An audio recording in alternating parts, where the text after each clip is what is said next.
Hi, I'm Stephen Poulin, your Exeter Police Chief. I'm here today with Exeter TV to perform a walkthrough of the Exeter Police Department. The purpose of this video is to show you an in-depth look of the interior and exterior of our building. Thank you for watching. Here we are looking at the main entrance to the public safety complex. This is for both police and fire.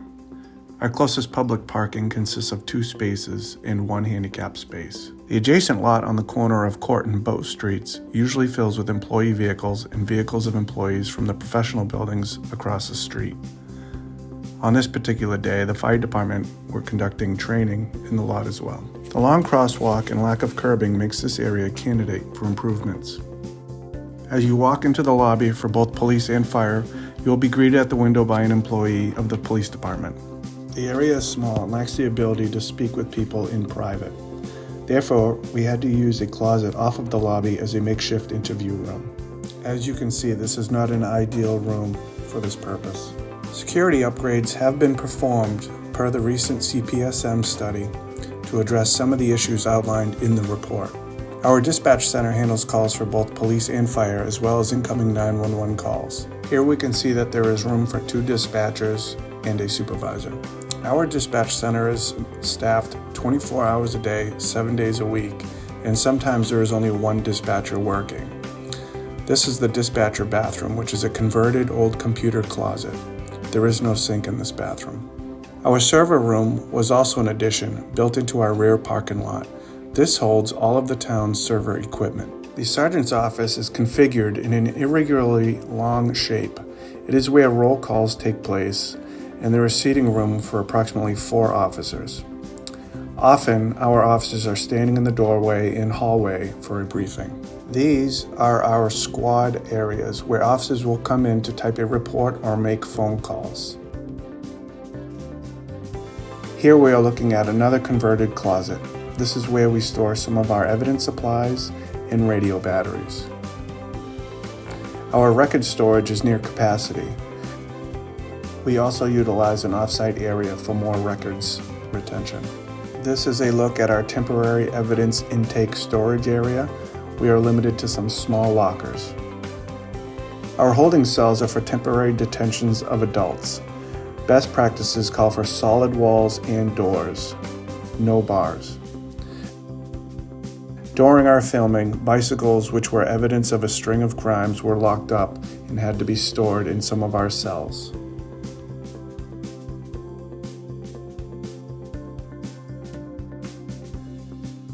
The process area has been reconfigured numerous times. Equipment keeps expanding and taking up more of a footprint. The sally port, designed as a one-way in and backing out for vehicles, can pose issues. When backing, there are major blind spots with our rear entry door and walkway. We can also see more examples of storage issues found in this area as well. And to be noted, during the summertime, we house a Harley-Davidson motorcycle in the corner of our sally port. These are our administrative assistant workstations. The male locker room is to capacity. There are 28 lockers and 1 shower. The lockers do not adequately hold all of the issued equipment.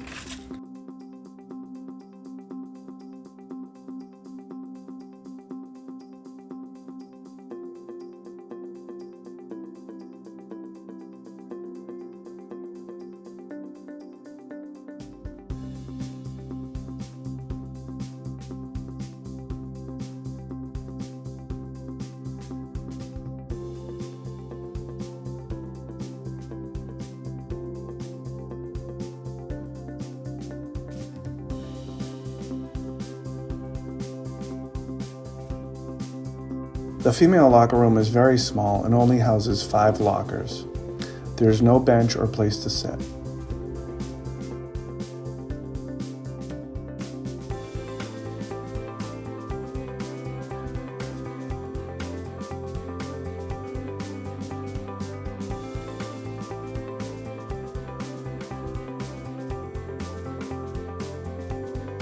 The supply closet is a converted old office entryway point.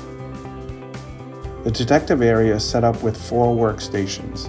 The workstations currently offer no privacy for phone calls or meetings.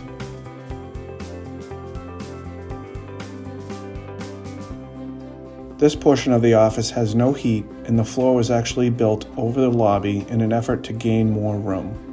You can see the uneven floor seam. This is a lunch/meeting room, which used to be an office. This is our largest room.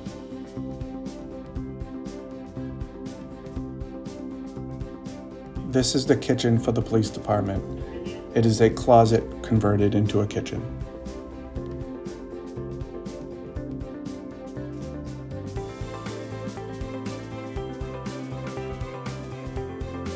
This is a look at our second floor interview room. This was also a reconfigured office at one point. This is the administrative wing of the building. Our office manager's office does not have a door or 4 solid walls. This and the lieutenant office used to be one large office in 1978. The chief's office and deputy chief's office have also had walls removed and or put in since the original floor plans.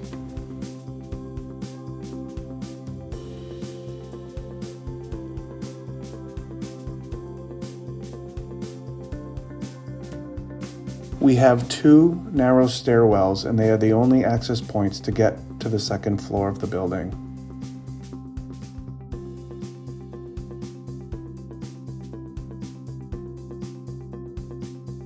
And lastly, we have a look at our cruiser and employee parking lot. This is currently shared with the employees of the Exeter Fire Department as well.